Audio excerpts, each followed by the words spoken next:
सास का दहेज। स्नेहा के बेटे की शादी शिल्पी से होती है।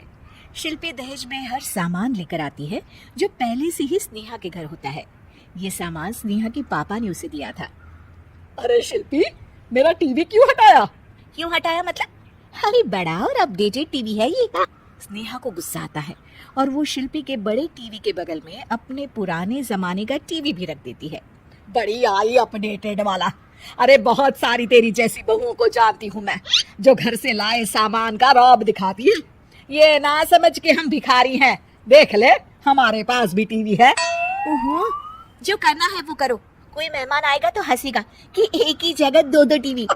हंसने दे, दुनिया भी तो देखे कि सिर्फ तू नहीं, मैं भी दहेज लेकर आई थी। अब यही हाल हर सामान का हो जाता है। ड्राइंग रूम में एक साथ दो तरह के सोफे रखे होते हैं, एक नया आलीशान तो एक पुराना लकड़ी का। शिल्पी स्नेहा की इस आदत से काफी दुखी हो जाती है। एक टीवी पर रामायण चलती है तो बगल की टीवी में फिल्मी गाने, किसी को किसी की आवाज भी सुनाई ना पड़े वैसे। घर के दूसरे सदस्य भी सास बहू की इस आदत से परेशान हो जाते हैं। एक दिन स्नेहा की बहन उसके घर आती है और घर का नजारा देखकर हैरान हो जाती है। कहीं पुरानी फ्रिज के बगल में, कहीं नई फ्रिज तो कूलर के ठीक ऊपर एसी। अरे स्नेहा, ये तूने घर की क्या हालत बना रखी है? बहू रानी, तू तो नए जमाने की लड़की है, फिर घर को कबाड़ी बाजार सा कैसे सजा रखा है? नया फैशन है क्या? देखिए ना मौसी, माँ जी अपना पुराना सामान निकालना ही नहीं चाहती। वो सोचते हैं कि उनका ही सामान घर में रहेगा। अरे बहन, तू इस मामले में ना बोल तो ही अच्छा है। मैंने बहुत सी बहुओं को देखा है अपने लाए सामान पर सास को धौंस दिखाते, और मैं भला किसी की धौंस को क्यों सहन करूं? मेरे पास तो सारा सामान है, और वैसे भी क्या कहते हैं, ओल्ड इज गोल्ड। अब क्या था, शिल्पी ये सुनते ही भड़कती है और जोर जोर से चिल्लाने लगती है। वाह माँ जी वाह, जरा अपना सोफा तो देखिए, ऐसा लग रहा है खुदाई से निकला है लकड़ी का। और मेरा सोफा देखिए कैसे लेदर की चमक और गुदगुदा सा है।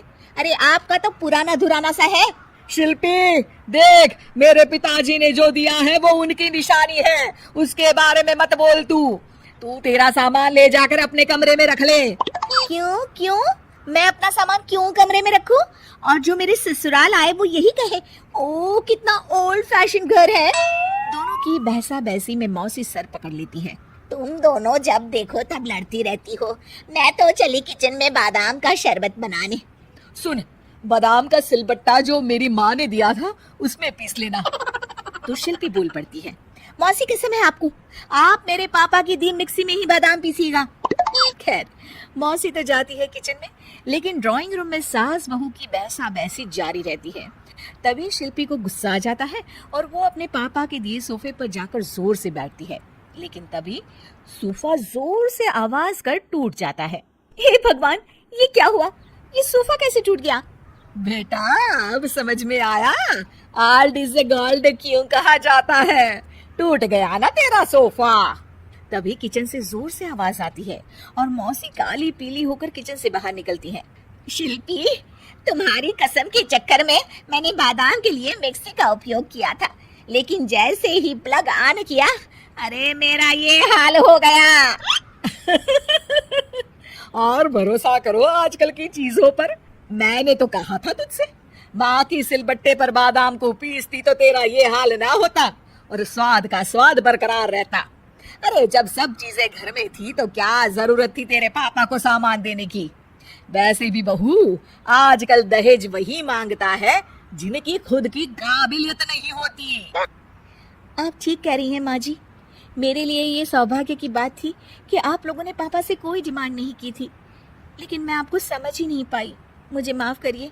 अब इस घर में नई चीज तभी आएगी जब पुरानी खराब हो जाएगी।